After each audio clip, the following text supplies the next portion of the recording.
નમસ્કાર સાથીઓ, હું રત્નાબેન વોરા, પ્રવક્તા ગુજરાત પ્રદેશ કોંગ્રેસ સમિતિ.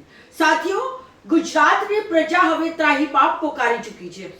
ભાજપથી, ભાજપના ભ્રષ્ટાચારથી, ભાજપના ઘમંડથી, ભાજપના જુમલાઓથી, ખોટા વચનો, ખોટા વાયદાઓ અને ભાજપના કુશાસન અને ભ્રષ્ટાચારી બેવડી નીતિઓથી ગુજરાતની પ્રજા મોંઘવારીના ખપ્પરમાં હોમાઈ ગઈ છે. ખેડૂતો અને પશુપાલકો આત્મહત્યા કરી રહ્યા છે. વિકાસના નામે ગરીબ શહેરીજનોના આવાસો પર બુલડોઝર ફેરવી દેવામાં આવી રહ્યા છે. બિલ્ડરોને ફાયદો કરાવવા માટે આ ગરીબોના મકાનો જમીનદોસ્ત કરાવી દેવામાં આવી રહ્યા છે. સાથીઓ, દલિત આદિવાસીઓના હક અધિકાર છીનવાઈ રહ્યા છે.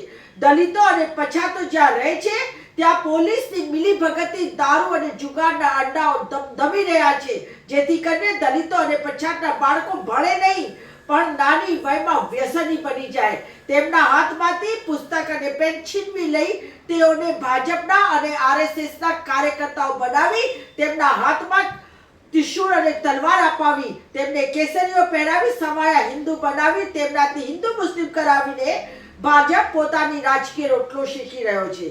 સાથીઓ, ધોળા દિવસે હત્યા, લૂંટ એ સામાન્ય પ્રક્રિયા બની ગઈ છે. બીજી બાજુ શિક્ષિત યુવાનો આઉટસોર્સિંગથી નોકરી કરી રહ્યા છે અને તેમનું શોષણ થઈ રહ્યું છે. આ જ ભાજપના ઠેકેદારો તેમનું શોષણ કરી રહ્યા છે અને આદિવાસીઓની જળ, જંગલ અને જમીન છીનવી લઈ ભાજપના મોટા ઉદ્યોગપતિઓને આપી દેવામાં આવી રહ્યું છે. સાથીઓ, શિક્ષણ વ્યાપાર બની ગયું છે. સરકારી શાળાઓ એક પછી એક બંધ થઈ રહી છે અને પ્રાઇવેટ શાળાઓમાં ભણાવવો એ ગરીબ અને મધ્યમ વર્ગના લોકોના ગજાના બહારની વાત છે. એવી જ રીતે કોલેજોનું પણ હાલ એવું જ છે. સરકારી કોલેજો ઘણી ગાંઠી રહી ગઈ છે અને પ્રાઇવેટ કોલેજો અને યુનિવર્સિટીના રાફડાઓ ફાટી નીકળ્યા છે અને તમામ પ્રાઇવેટ સ્કૂલો અને કોલેજો આ ભાજપના નેતાઓ ચલાવી રહ્યા છે. સાથીઓ, બહેન દીકરીને બળાત્કાર પણ આમ વાત થઈ ગઈ છે.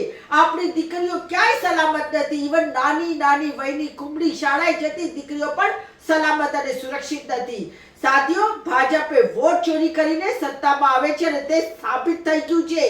ત્યારે લોકતંત્ર બચાવવા આવા ભ્રષ્ટાચારી તાનાશાહીઓ સામે લડવા સિવાયનો હવે કોઈ વિકલ્પ બાકી રહ્યો જ નથી.